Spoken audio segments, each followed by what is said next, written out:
Saviez-vous que le droit peut contribuer au succès d'un film d'horreur? Je ne parle pas de la criminologie, non, je parle bien du droit. Le film en question, c'est La Nuit des Morts Vivants, le premier du genre, celui de 1968. Et le droit qui a contribué à son succès, c'est le droit d'auteur. Ça vous intrigue, pour la dernière vidéo de l'année, j'ai décidé de vous raconter cette anecdote et en plus de vous faire un cadeau. Ce cadeau, c'est le film en question. Vous allez pouvoir le regarder, le partager avec votre famille et vos amis, le diffuser librement, sans aucune limite. Et ceci en toute légalité et sans avoir à verser un centime à qui que ce soit. Et tout ça parce que ce film, il n'a pas de droit d'auteur dessus. Il n'y a pas de droit d'auteur dessus à cause d'un oubli, à cause d'un simple oubli. Parce que, à la sortie du film, en 1968, son distributeur a oublié d'ajouter une lettre dans le générique. Une simple lettre, et ce film est né sans être protégé par le droit.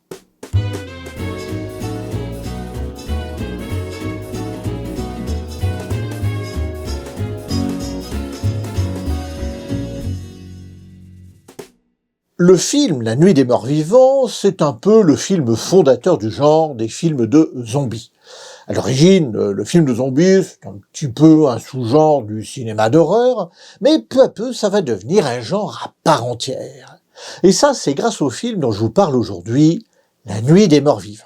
Depuis la sortie de ce film, en 1968, il y a eu des centaines de films qui ont brodé sur ce thème.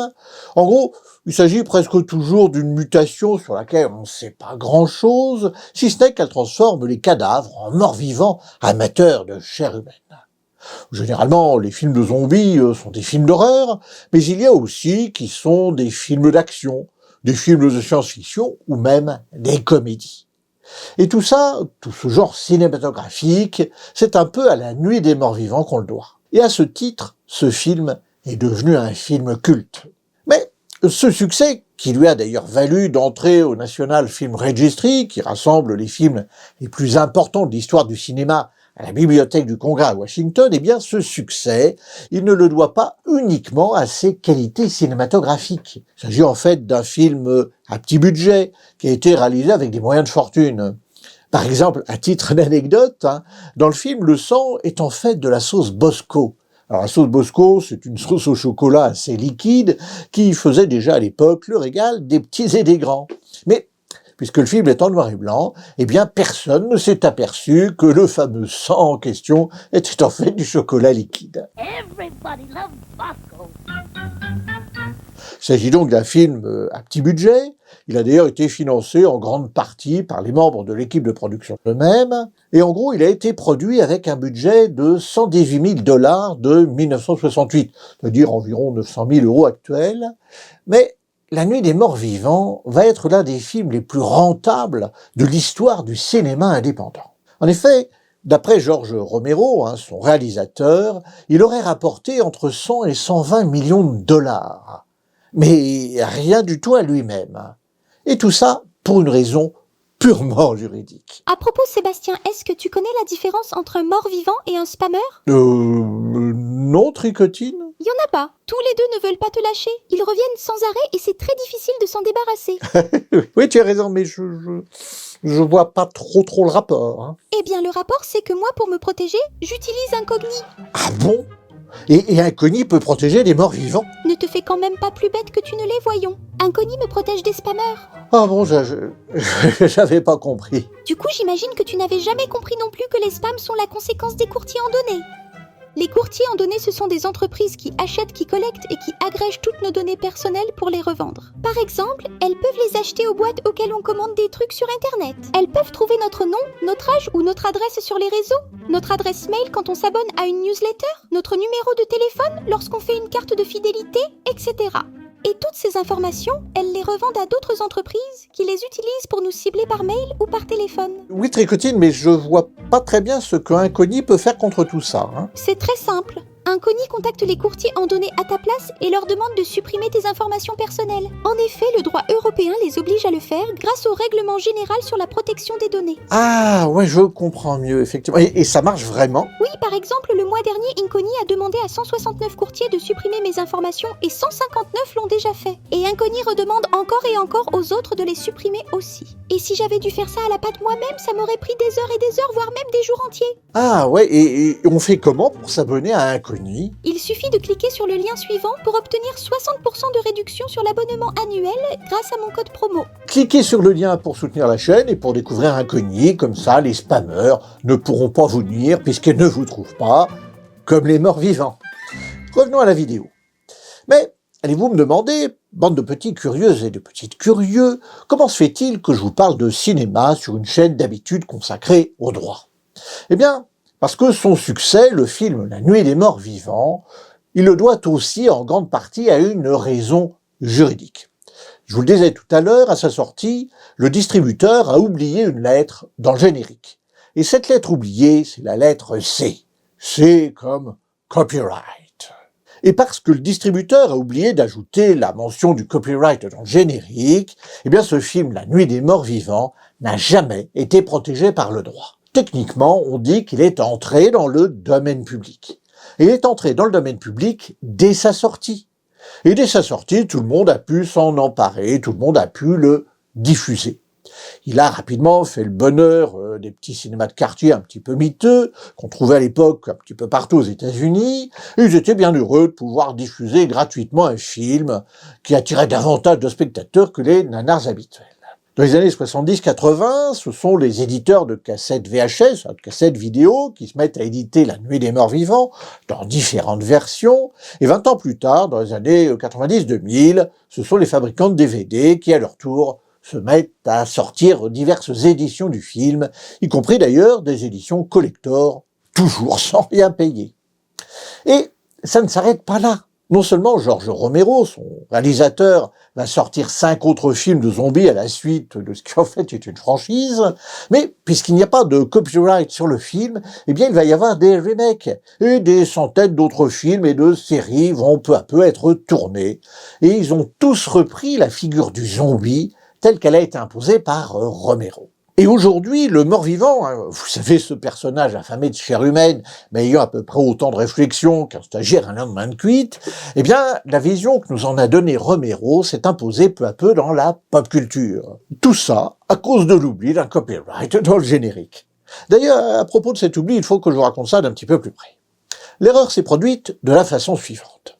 Le titre initial du film devait être The Night of the Flesh Eaters, la nuit des mangeurs de chair, mais il y avait déjà un autre film avec le même titre qui était sorti quelques années plus tôt, en 1964. Il s'appelait The Flesh Eaters, les mangeurs de chair. Et quelques jours avant la sortie en salle, eh bien, le distributeur décide de modifier le titre du film de Romero. Il l'appelle La Nuit des Morts Vivants. Mais, dans le nouveau générique, il oublie d'insérer la fameuse mention du copyright. Ah oui, j'ai fait la boulette. Alors, on pourrait penser que cette petite erreur n'était pas bien grave, et d'ailleurs en Europe, ça n'aurait eu aucune conséquence. Ça n'aurait pas été grave du tout, parce qu'une œuvre est protégée dans tous les cas en Europe, et qu'il n'est pas nécessaire d'écrire dessus qu'elle est protégée par le droit pour qu'elle le soit. Seulement, aux États-Unis, à l'époque, ça ne marche pas, mais alors là, pas du tout de la même façon. Nous sommes au milieu de la vidéo, ça veut dire qu'elle vous plaît. Alors abonnez-vous pour ne pas rater les autres. Pour protéger une œuvre originale, il y a 2 grandes traditions juridiques différentes. D'un côté, en Europe, il y a le droit d'auteur et de l'autre, aux États-Unis, il y a le copyright. Les deux se ressemblent, ils ont la même finalité, ils sont là tous les deux pour protéger la création dans le but d'en tirer profit. Ils se ressemblent, mais le droit d'auteur et le copyright présentent aussi de nombreuses différences. Le droit d'auteur, comme son nom l'indique, protège l'auteur ou l'autrice. Alors que le copyright, eh bien, lui, il protège l'exploitation économique de l'œuvre, indépendamment de ceux ou celles qui l'ont créée. Et à l'époque, eh bien, le copyright aux États-Unis fonctionne de façon très différente du droit d'auteur européen. En France et en Europe, eh bien, jamais la mésaventure qui est arrivée à Romero n'aurait pu se produire. Ça n'aurait pas pu se produire parce que chez nous, la naissance du droit d'auteur est automatique. Il n'y a pas besoin de faire quoi que ce soit pour que le droit d'auteur s'applique. Il n'y a pas besoin de faire aucune démarche, il n'y a pas besoin d'apposer aucune mention pour que l'œuvre soit protégée par le droit d'auteur. Le droit d'auteur apparaît automatiquement dès que l'œuvre naît et qu'elle est originale. Aux États-Unis, à l'époque, eh bien, c'est exactement le contraire. Ces Américains. Le copyright n'existe que si on le dit et que si on le mentionne. Depuis le 19e siècle, quand on veut protéger sa création par le copyright, eh bien, il faut absolument y ajouter une copyright notice, une mention de copyright. Et en plus, cette mention doit comporter obligatoirement plusieurs éléments différents.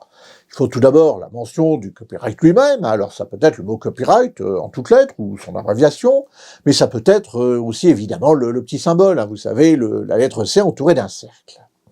Il faut aussi ajouter l'année de création de l'œuvre et il faut enfin ajouter le nom du propriétaire du copyright. Par exemple, pour la vidéo que vous êtes en train de regarder, ça donnerait Copyright 2025 Tricotine. Et c'est à cette condition, mais à cette condition seulement, que l'œuvre devient protégée par le copyright. Et si on l'oublie, eh bien l'œuvre en question n'est pas protégée. Et ça, ce qui est une énormité pour les spécialistes du droit d'auteur, eh bien, ça existait aux États-Unis jusqu'en 1989. Et toutes les œuvres qui n'avaient pas été copyrightées correctement sont entrées immédiatement dans le domaine public dès leur sortie. Et le gag est arrivé assez souvent dans l'histoire du cinéma aux États-Unis. C'était le cas non seulement pour La Nuit des Morts Vivants, c'est l'exemple le plus célèbre, c'est pour ça d'ailleurs que j'ai choisi de vous en parler aujourd'hui, mais il y a eu beaucoup d'autres exemples qui ont donné lieu d'ailleurs à de multiples contentieux judiciaires. Par exemple, c'est arrivé pour le film Charade avec Cary Grant et Audrey Hepburn, c'est arrivé pour Fenêtre sur cour d'Alfred Hitchcock, ou encore pour La vie est belle de Frank Capra. Il y a eu aussi plusieurs épisodes de certaines séries télévisées qui n'ont jamais été protégés par le copyright et qui ont donc été diffusés en boucle sur toutes les télés locales aux États-Unis, simplement parce qu'ils étaient entrés dans le domaine public dès leur sortie. Mais, au fait, qu'est-ce que ça veut dire exactement lorsqu'on dit qu'une œuvre entre dans le domaine public? Eh bien, ça veut dire que les droits d'auteur disparaissent au bout d'un certain temps. Effacés de la réalité. Généralement, cette période est de 70 ans en Europe, 70 ans après la mort de l'auteur, et elle est actuellement de 95 ans aux États-Unis. Et après l'expiration de cette période, alors l'œuvre en question cesse d'être protégée par le droit.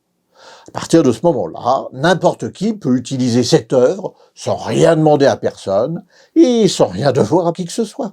C'est ce qu'on appelle l'entrée dans le domaine public. Attention, les films qui entrent ainsi dans le domaine public aux États-Unis, dès leur première diffusion, eh bien, ils n'entrent pas forcément dans le domaine public partout dans le monde.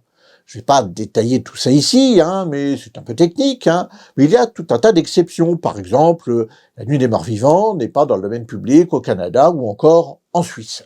Ils sont honnêtes, les Suisses. Sachez aussi qu'il arrive qu'un film ressorte du domaine public dans lequel il était entré. C'est rare, mais ça peut se produire. C'est le cas notamment lorsqu'une musique nouvelle est ajoutée à un film du domaine public. Le film initial reste évidemment dans le domaine public, mais l'œuvre nouvelle, qui est une œuvre composite, puisqu'elle résulte de l'ajout de la musique nouvelle à ce film, eh bien, elle est à nouveau protégée par le droit d'auteur et par le copyright. Excellent argument. Approved. Sachez enfin que le copyright états-unien a été réformé en 1989 et que, depuis cette date, l'oubli de la mention du copyright ne fait plus obstacle à la protection de l'œuvre. C'est d'ailleurs pourquoi tous les exemples de films entrés dans le domaine public que je vous ai cités tout à l'heure sont un petit peu anciens. Le cadeau maintenant. Eh bien, le cadeau, c'est ce film, La Nuit des Morts Vivants, le film fondateur du genre, et vous allez pouvoir le regarder gratuitement en toute légalité puisqu'il est dans le domaine public. Le lien est ici et en description. Ce film est important dans l'histoire du cinéma d'horreur, parce qu'il a en quelque sorte matricé la façon dont on représente aujourd'hui le zombie à l'écran, un petit peu comme Kubrick a matricé la représentation de l'ordinateur à l'écran avec la lumière rouge de son ordinateur HAL dans 2001, l'Odyssée de l'espace. Alors attention, même si c'est un film d'horreur des années 60, ça reste quand même un film de zombies. Ne le regardez que si vous êtes prêt à supporter certaines scènes, mais je vous rassure, il y a beaucoup plus gore que La Nuit des Morts Vivants. Pour vous donner une idée, je crois qu'il était interdit aux moins de 14 ans lors de sa sortie en salle. Il va bientôt se passer des choses importantes sur la chaîne. L'année 2026 va être une grande année de changement pour Vous avez le droit. Ça va être une année de changement parce que dans quelques mois, l'été prochain, je vais prendre ma retraite. Je vais quitter l'université, je vais quitter mes fonctions d'enseignant-chercheur et je vais enfin pouvoir me consacrer entièrement à la vulgarisation du droit, ici sur YouTube, mais aussi sur d'autres plateformes, notamment sur Twitch, où je suis en live régulièrement. Mais j'ai aussi plusieurs projets que je vais bientôt vous dévoiler, probablement au mois d'avril, je pense, mais sachez que je suis déjà en train d'écrire et de tourner un épisode pilote de ce que je veux faire, et que ce sera assez différent de mes vidéos facecam habituelles comme celle-ci. Je vous en dis pas plus pour le moment, mais pour information, je vais être amené à me déplacer un petit peu partout en France, à la poursuite d'affaires criminelles célèbres. N'oubliez pas qu'il y a un petit gag après le générique, comme d'habitude, vous êtes encore nombreux et nombreuses à ne pas le savoir. Vous aussi, vous pouvez aider la chaîne, comme le font déjà mes tipeurs et mes tipeuses. Ils ont vu cette vidéo avant tout le monde à cause de cela. D'ailleurs, pour l'anecdote, à chaque vidéo, on me demande en commentaire pourquoi il y a déjà des commentaires ayant plusieurs heures, voire quelques jours, alors que la vidéo vient d'être publiée. Eh bien, c'est à cause de ça. Dites-moi en commentaire si vous avez aimé cette vidéo un petit peu différente des vidéos habituelles. Merci à Incogni sans qui cette vidéo n'existerait pas. Cliquez sur le lien pour soutenir la chaîne et pour découvrir leurs services. Et si cette vidéo vous a plu, alors vous pouvez maintenant regarder l'une ou l'autre de ces deux autres vidéos de Vous avez le droit.